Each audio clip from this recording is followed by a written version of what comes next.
A paz do Senhor, povo de Deus, sou o pastor Marcos André, esse é o nosso canal Clube da Teologia, canal de estudos da Palavra de Deus, pregações, interpretação bíblica, tá bom? Esse é o nosso canal para a gente aprender mais um pouco. E aqui vamos a essa lição agora, né? Aqui é o vídeo da Escola Bíblica Dominical, a nossa pré-aula para a lição de número 9 da revista da CPAD, a revista de adultos da CPAD, e aqui agora a lição de número 9. A nossa pré-aula, um vídeo curto, um vídeo que dá para você aprender aí de forma resumida, né? Principalmente para você que é professor poder ministrar a sua aula, vai te ajudar bastante. E você que é aluno já vai ter uma base aí para você aprender mais ainda na sala de aula, tá bom? Então vamos a essa lição, a lição para ser ministrada em 26 de fevereiro de 2023, a lição de número 9, e o tema da lição é o avivamento pentecostal no Brasil. Esse é o tema dessa lição, né? Ela vai ser tratada em 3 subtópicos. O primeiro é o movimento de Atos se repete no Brasil, esse é o primeiro subtópico. O segundo é o nascimento de um novo movimento, esse segundo vai tratar especificamente como que se deu aqui no nosso país, tá? E o terceiro é a expansão do avivamento pentecostal, tá? Ele vai tratar sobre o caráter desse movimento no nosso país, como ele cresceu. Bom, e aqui, nesse tópico terceiro aqui, eu quero trazer para você o porquê que esse movimento deu certo, né? Porque ele atende uma necessidade específica e ele faz de uma forma específica. E aí você vai entender por que ele deu certo, por que é necessário, né? Por que foi necessário este movimento na nossa nação. Amém? Vamos então, já deixa o seu like aí no vídeo, tá bom? Para ajudar o YouTube aí a divulgar mais aí o nosso canal, né? Interaja conosco, deixa comentário, tá? Vai ficar na descrição do vídeo aí vários links aí para você poder participar ali do nosso blog, do Clube da Teologia. Essa lição vai estar lá no blog também, para você poder acompanhar a lição. O textuário dessa lição é o de Atos 19, versos 5 e 6. Já já você vai saber por que é importante esse textuário aqui. Ele diz assim, ó: e os que ouviram foram batizados em nome do Senhor Jesus, impondo-lhes Paulo as mãos, veio sobre eles o Espírito Santo, e falavam línguas e profetizavam. Esse é o textual. E a verdade prática diz: Deus derramou o grande avivamento pentecostal no Brasil. Ele pôde avivar mais uma vez o seu povo. Amém? Introdução. Bom, na introdução quero destacar esse parágrafo que diz assim, ó: a chegada do movimento pentecostal no Brasil, ao Brasil, mudou a realidade espiritual deste país de forma inquestionável e irreversível em termos de liturgia. A proclamação do Evangelho, manifestação do poder de Deus com sinais, prodígios e maravilhas. Tá? Então o movimento pentecostal, quando chegou no Brasil, lá em 1910, ele vai mudar a forma, né, de se pregar o evangelho aqui, de se proclamar o evangelho. Porque estavam aqui as igrejas tradicionais, isso aqui é importante comentar já na introdução, estavam as igrejas tradicionais, tá? E eu já vou dando logo os nomes porque é importante a gente saber. Era batista, presbiterianas, essas igrejas tradicionais, elas estavam aqui já, tá, fazendo um excelente trabalho, tá? Não estavam à toa, né? Só por estar, estavam fazendo um excelente trabalho, a obra missionária já estava acontecendo, mas aí chega o movimento pentecostal, chega os missionários Daniel Berg e Gunnar Wingren, vindo dos Estados Unidos, eram missionários suecos, mas estavam vindo da nação americana, e eles se estabelecem lá em Belém do Pará. Então vai modificar, tá? Eles vão pegar aí, vão começar uma forma diferente de se proclamar o evangelho, nisso que nós conhecemos hoje como movimento pentecostal. E a gente vai saber mais um pouco dele aqui, né? A diferença da liturgia, né, que aqui a lição ela vai falar um pouco dessa diferença, é porque quando eles pregavam, eles enfatizavam a busca pelo batismo no Espírito Santo, que é o que os pentecostais fazem, né? Nós, pentecostais, enfatizamos a importância de ser batizado no Espírito Santo. A gente vai ver isso dentro da lição, a lição vai falar disso. E eles vieram com essa máxima, com essa pregação. Por isso, você já imagina, né, como é que não foi assim bem aceito pelas igrejas tradicionais da época. A lição deixa isso bem claro e isso é importante a gente saber, tá? Vamos continuar então aí nessa lição. Primeiro tópico, o movimento de Atos se repete no Brasil. E aí vamos aqui também lembrar os irmãos que a nossa promoção, o nosso sorteio da Bíblia de Estudo King James, tá? Essa Bíblia aqui, ele vai acontecer no próximo sábado, dia 25 de fevereiro, tá bom? O nosso blog, o Clube da Teologia, já completou 6 milhões de acessos, tá? E por isso essa Bíblia vai ser sorteada. Para você participar, é só você dar uma olhada aí no link que nós vamos deixar aí na descrição desse vídeo. Vai ser benção. Vamos aí o próximo subtópico, subtópico 1, Pentecostes entre os salvos. Agora vamos lá entender o porquê daquele texto áureo ali e da nossa leitura bíblica em classe. Aqui está, Pentecostes entre os salvos. O primeiro parágrafo diz assim, ó, em Atos 19:2, há uma pergunta do apóstolo Paulo para os discípulos em Éfeso. Recebestes vós já o Espírito Santo quando crestes? Olha a pergunta do apóstolo. Recebei vós já o Espírito Santo quando crestes? Tá? Primeira coisa, a gente tem que entender o seguinte. Paulo chega à cidade de Éfeso e ali havia discípulos, havia crentes em Cristo Jesus, mas eles não eram batizados com o Espírito Santo. E aí a gente tem aí três questões importantes, três lições verdades aqui, para a gente entender isso daí. Primeira verdade, tá? É possível receber o batismo do Espírito Santo assim que se recebe Jesus. Essa é a primeira verdade. Porque Paulo chega lá e pergunta para eles, vocês já receberam o batismo com o Espírito Santo? Então, por quê? Porque era possível e era muito comum naquela época a pessoa receber Jesus como Salvador e já ser batizado no Espírito Santo. Tá? Uma outra verdade é essa aqui, ó. Os apóstolos, a preocupação dos apóstolos em que os irmãos fossem batizados. Isso aqui era uma preocupação comum entre os líderes da igreja. Por quê? Eles entendiam que era uma ordenança de Jesus que todos os crentes fossem batizados. Então eles tinham essa preocupação. Tá? Depois eles vão ver que a ordenança do Senhor era que eles permanecessem em Jerusalém, até que do alto eles fossem revestidos de poder. Jesus se referia àquele batismo com o Espírito Santo. Ele não se referia a todos os crentes, a todos os cristãos que deveriam ficar quietinhos nas suas igrejas até ser batizados no Espírito Santo. Não era isso que Jesus estava dizendo. O que Jesus estava dizendo era que aqueles crentes, aqueles 120 lá, ficassem em Jerusalém até serem revestidos de poder. 120 não, porque Jesus falou para mais crentes, e ali só 120 é que foram batizados.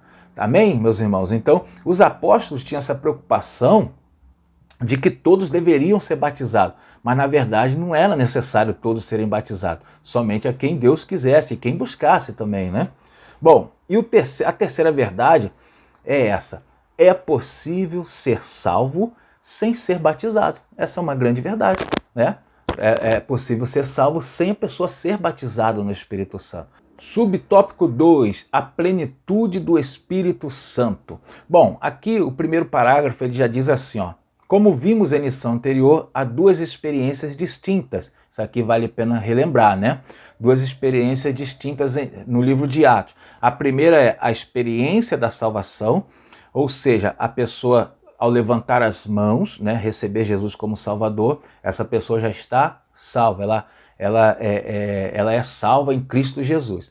Tá? E o segundo é o batismo no Espírito Santo. Aí essa aqui é uma outra experiência, tá? da salvação, tá bom? Bom, e aqui no segundo parágrafo, ele diz assim, o segundo parágrafo ele diz assim, ó, em Atos 19, vemos essas duas experiências de maneira muito clara. Primeiro os discípulos foram batizados em águas e depois receberam o Espírito Santo. Amém? Isso aqui é em Atos 19. Bom, meus irmãos, isso aqui é um modelo do que aconteceu no Brasil, Quando os missionários Daniel Berg e Gunnar Wingler chegaram aqui, já havia crentes aqui, A lição é muito interessante porque ela faz essa comparação. Quando Paulo chega em Éfeso, já tinha cristãos lá. Bom, e aqui já havia cristãos, tá? Os da Igreja Batista, presbiterianas, tá bom? E outras igrejas tradicionais. Aí, os missionários Daniel Berg e Gunnar Wingre, né, começaram aqui a pregar, né, a viver o seu modelo pentecostal, aquilo que eles aprenderam lá nos Estados Unidos, que a gente também já vai falar. Subtópico 3, chamados por Deus. Vamos aí agora um pouquinho de história, né? Bom, primeiro parágrafo diz assim, ó: algo semelhante aconteceu aqui no Brasil por intermédio de Daniel Berg e Gunnar Wingre. Pela direção de Deus, os dois missionários suecos chegaram ao Brasil em 19 de novembro de 1910. Bom, aqui, né, eles se conheceram, eles eram missionários suecos, mas eles não vieram da Suécia. Eles se conheceram em Chicago, nos Estados Unidos, uma convenção de igrejas batistas que teve lá, né, igrejas que aceitaram aquele avivamento que estava acontecendo em Los Angeles. Então, eles se conheceram ali nessa convenção. E eles ficaram muito amigos. Eles entenderam que a obra deles era um conjunto, que eles deveriam se unir naquela obra. E dali eles começaram eles foram batizados, eles foram avivados, e ali eles vão receber uma profecia de que eles deveriam ir para um local, e o local veio o nome na profecia, Pará, né? E aí eles pesquisaram na biblioteca local, pesquisaram no mapa mundi e viram aonde ficava este local, que era o estado do Pará, na região amazônica ali. Bom, e aí eles vêm para cá, para o nosso país, em 1910, e eles vão se fixar, né, vão morar no porão da Igreja Batista. Porque nos Estados Unidos, em Chicago, eles estavam filiados, né, estavam congregando na Igreja Batista lá, tá? E quando eles vêm para o Brasil, não sei dizer se eles trouxeram carta, tá? Minha pesquisa não aprofundou tanto, mas eles ficaram na Igreja Batista aqui no Brasil. Não falavam nada de português, imagina a dificuldade disso, né? E aí eles ficaram ali no porão daquela igreja, tá? Temporariamente, e ficaram congregando ali. Tópico 2, o nascimento de um novo movimento. Vamos aí no primeiro subtópico, né? A pregação do avivamento pentecostal. Bom, meus irmãos, quero lembrar os irmãos, né? Não deixe de dar o seu like no nosso vídeo, tá bom? Se você está gostando desse vídeo, contribua conosco aí, deixando o seu like e também orando por nós. Vamos aqui, ó, no segundo parágrafo, diz assim, ó, vamos para o segundo parágrafo. A irmã Celina Albuquerque, membro de uma igreja tradicional, aceitou a mensagem do batismo. Vamos aqui um pouco de história, né? Aceitou a mensagem do batismo no Espírito Santo e tomou a decisão de ficar em casa, orando a Deus para que ele confirmasse se aquela doutrina estava correta. Amém? Olha só, vamos ver como é que foi a pregação, né, desse movimento aqui pentecostal, do avivamento pentecostal. Meus irmãos, aqui está falando, né, o comentarista está resguardando o nome da igreja tradicional, mas nós sabemos que é a Igreja Batista de Belém. Eles chegaram, se fixaram nessa igreja, eles ficaram morando no porão da igreja, e ali eles começaram a pregar, né? Eles começaram a pregar, a falar, né? Evangelizar. E então eles começaram a trazer essa doutrina do batismo com o Espírito Santo. E essa irmã Celina Albuquerque, ela não vai receber essa doutrina do nada. O que aconteceu é que ela estava enferma. Ela tinha uma doença, não estava diagnosticada, suspeitava-se que era câncer, e aí eles vão à casa dela, vão orar por ela, e ela foi curada. Nisso que ela foi curada, ela entendeu que aquela doutrina, né, que eles estavam trazendo, o batismo com o Espírito Santo, poderia estar correta. E aí ela vai fazer esse propósito com Deus e vai ficar em casa. Tá? Isso aí, claro que não foi bem aceito pelos líderes da igreja Batista ali em Belém, mas ela ficou em casa, e em casa a 1h da madrugada do dia 8 de novembro, 8 de junho de 1911, ela vai ser batizada com o Espírito Santo. No dia seguinte ela vai à casa de uma amiga e fala, né? E a outra amiga também foi batizada, agora não sei, não foi no dia seguinte, mas mais para frente a outra amiga vai ser batizada. E aí você já imagina o rebuliço que deu, né? O povo, os líderes da igreja não gostaram muito daquele novo avivamento, porque não era só os missionários que estavam batizados, outras pessoas agora estavam sendo batizadas, tá? Isso aí é muito interessante, amém? Aqui no terceiro parágrafo diz assim, ó: outros irmãos se juntaram a ela e foram também batizados no Espírito Santo. Infelizmente, a direção da igreja da qual esses irmãos faziam parte, que era a Igreja Batista, não concordou com aquele avivamento espiritual e promoveu uma reunião para confirmar quem estaria de acordo com a mensagem dos missionários. Aqui está falando que 9 irmãos, né, se levantaram e disseram que estavam de acordo, e eles foram convidados a se retirar.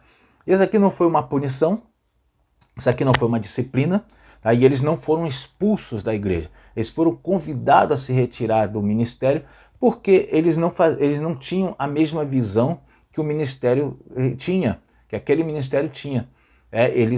Aquele ministério entendia que o batismo com o Espírito Santo foi só para o que, perdão, né? Que o batismo com o Espírito Santo não era daquela forma. Assim, né? Eles entendiam que a pessoa, ao receber Jesus como Salvador, já recebia o batismo com o Espírito Santo, e não era do jeito, com aquela evidência das línguas estranhas como os missionários suecos pregavam.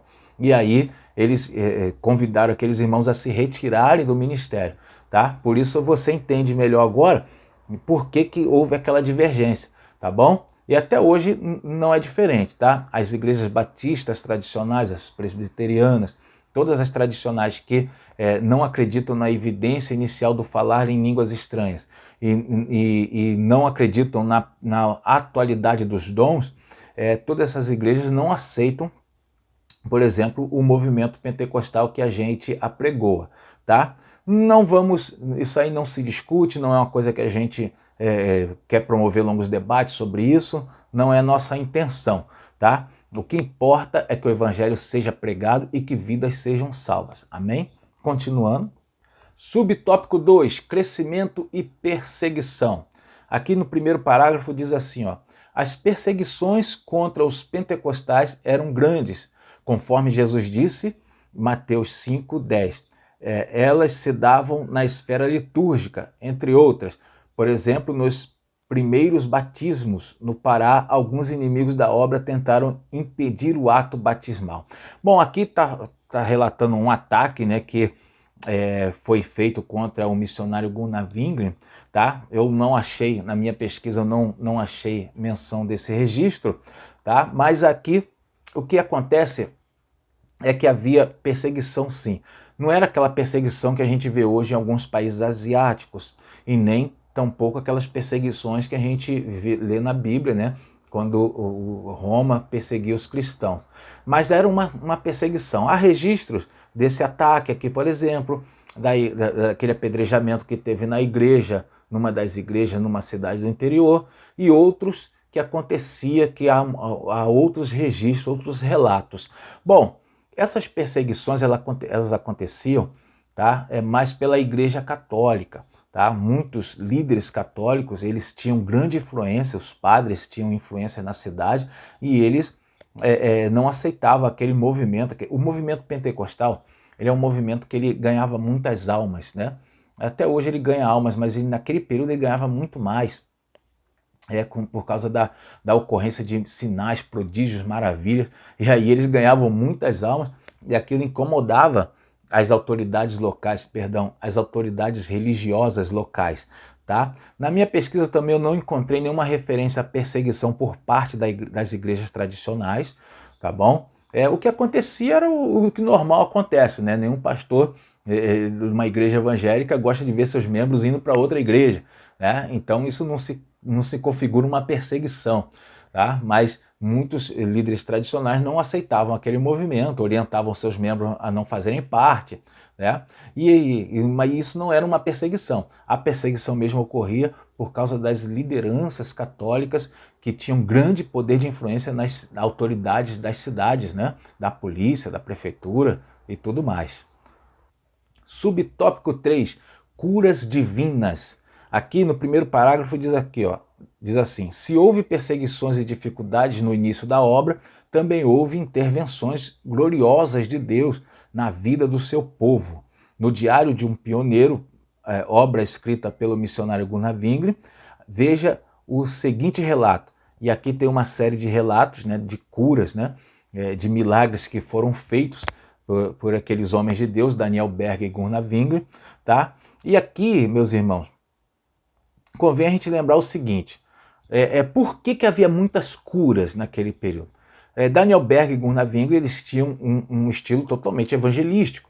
Gunnar Wingre era mais teólogo, na verdade, né? Ele pastoreava a igreja. E Daniel Berg, ele tinha um dom ministerial de evangelista. Ele era um evangelista na essência e pregava, levava, né, a palavra a locais distantes.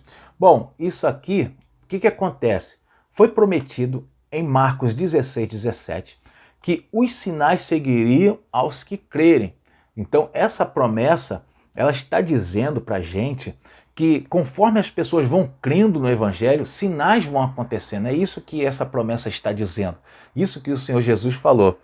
E foi o que aconteceu, né? Foi acontecendo muitos milagres por causa do propósito evangelístico. Então a gente entende que sinais, prodígios, maravilhas, curas, esses milagres, eles acontecem por causa do propósito de evangelização da igreja. É isso que a gente tem que entender.